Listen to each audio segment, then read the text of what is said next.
Hello there, comic book fans. Here we are with another week's worth of comic books. It's a slow week this week, except I had to buy a bag of bags, so that meant I spent about as much as I usually spend for the last few weeks. I got 6 comics off my pull list and 1 off the shelf for a total of 7 comics. We will start with Eternal, issue 4 of 4. And I'm glad this one is wrapping up because it's a $3.99 comic, and it's not my favorite of my comics. I want all my $3.99 ones to be my favorite, otherwise they'll get cut. That's just my pricing structure now. But I also think I liked the first issue of this best. Story of a future where people live forever, except it's at the price of other people. Sci-fi story, and I liked all the kind of questions it posed in the first issue, but the answers haven't been terribly interesting. It kind of just turned into an action movie book. So, like I said, not bad. I've been enjoying it, but I'm also glad it's over. So I can find something even better than it now. And then we have Dark Horse Presents with some Gru in it. I guess they're promoting his mini-series a little bit. But an anthology with lots of good stuff in it. You either like anthologies or you don't. And I like them. Weird Detective. Strange Cat. Don't know what that is. Like I said, I've been really enjoying this one. What's the name of it? The Dream Gang by Brendan McCarthy. Not usually one for dream stories, but this one's been excellent. Some Mike Grell Tarzan. It's another story that's been going on for a while about a magic detective sort of thing. Uh-oh, chop chop. But you get a wide variety of stuff in Dark Horse Presents, and I like that. It's a $4.99 book, but it's double-sized, and I like it, so I'm going to keep going with it. And then comes Revival, number 29. I don't even know what the plot of this book is anymore. It's just kind of, everyday life after the revival in this small town when all the dead came back to life. I like it. It's a good story, but I have no clue what direction it's going in, what's going to happen. It's just all these people, and there's schemes going on, and no one still 29 issues later, no one's really got a grasp on what happened in this town. You don't really have a grasp on what the government is doing, because it's all about the locals, but the government has a presence there. But this is a $3.99 book, but at least it's a favorite of mine, so it's going to keep being bought. So that's why I want my $3.99 books to be something I'm like, wow, I really want to read that. And Revival is one of those books. And next comes Ghosted, number 19. You can barely see the number up there in the corner. And $2.99, so that one stays on. Ghosted's been a good series about a guy who involved with the supernatural. Some spooky artwork. This last storyline, this bearded guy right here is trying to open the gates to hell so he can steal death or something crazy like that. But it's been a good story. They've had a whole series of different story arcs, and this is all the way up to 19. I'm very much enjoying that. I think the last story arc took place in New York City. They had a story arc in a haunted house in Louisiana, a story arc somewhere in South or Central America, and now a story arc in Germany.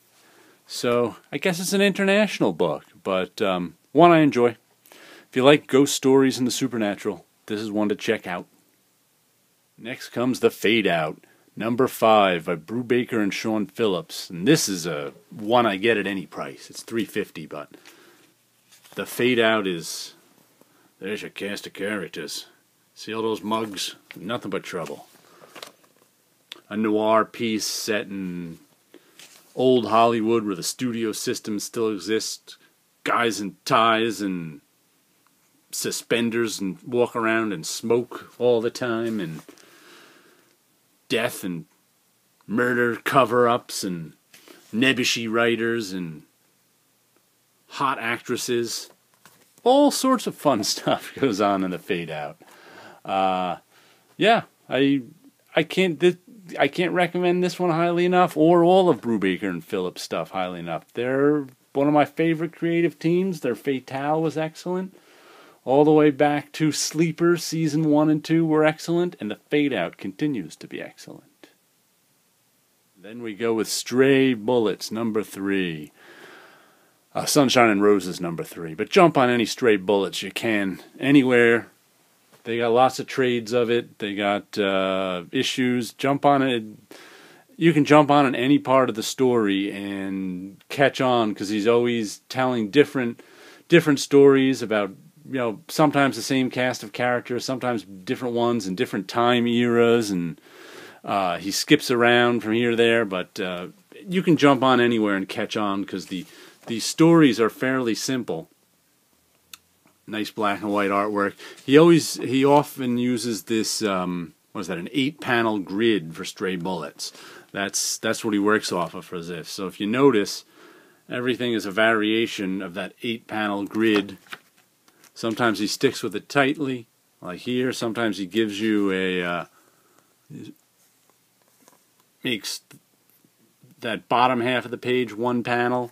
But he does that for all, like that. He keeps the storytelling straightforward. He keeps the story straightforward. You're never lost in Stray Bullets. So jump on anytime you can, because it's a very good comic, one of my favorites over the years. I have oversized hardcovers of the first 3 volumes of Stray Bullets from El Capitan, back when he was publishing it himself, not in conjunction with Image. But they never put out a 4th volume. I wish I could get their omnibus oversized size. I wish I could get more of it in that size, but it hasn't come out yet. But anyway, Stray Bullets, excellent, top shelf. And finally, Bloodshot Reborn number 1. I got it because I wanted the blank cover one. It's by Jeff Lemire, Miko Soyan, David Barron. I used to buy Bloodshot. I bought it up till about issue 20 or so before I gave up on it, because it was kind of getting repetitive, and it was a $3.99 book. So I'll give this new relaunch of Bloodshot a try for 1 issue, because I wanted the sketch cover. But it's a $3.99 book, so I doubt it'll make it onto the list. After all, I cut it last year, I think it was, or the year before, I can't even remember. But most Valiant books are pretty good. If it was a $2.99 book, it very well could make my pull list. But a $3.99 book, I doubt it has much of a chance. Oh well. Now we'll give you a little bit of a look at my background art that I made. The first one is an inked piece. Let me see if I can grab it. Oh, black and white and ink. It's done up like a comic book cover. I made these markings myself on the computer and printed it out on the paper, but this is actually the original art of a color print I made a few years ago. What is this? 6/29/2006 is when that one is from. And underneath here is the finished color piece of it. Let me see if I can move that over. There we go. The restraints are justified. As you can see, that's color that was done on the computer in Adobe Illustrator, and then printed out on my printer. So make a print out of it. So there is, let me get, there's the original black and white original art from it, and there's the finished color. Like I said, I made that, oh my goodness, 2006, 6/29, what is that, 8 years old now? Can I even, coming on 9 years old? My God, time flies. And this one is from, what is that date? 1/8/09, and this is all pencil. I was using sort of a pencil technique where it looks finished. You can see I was going, it's drawn over so you can see a little blue line there. And I was going to make a print out of this, but I never quite did. Sometimes things get finished as prints, sometimes they stay in a middle stage somewhere. I don't think I ever quite figured out the coloring on this one. because of all this that looks solid in here, but is actually open. That's actually open space to the background, so that was messing up my coloring.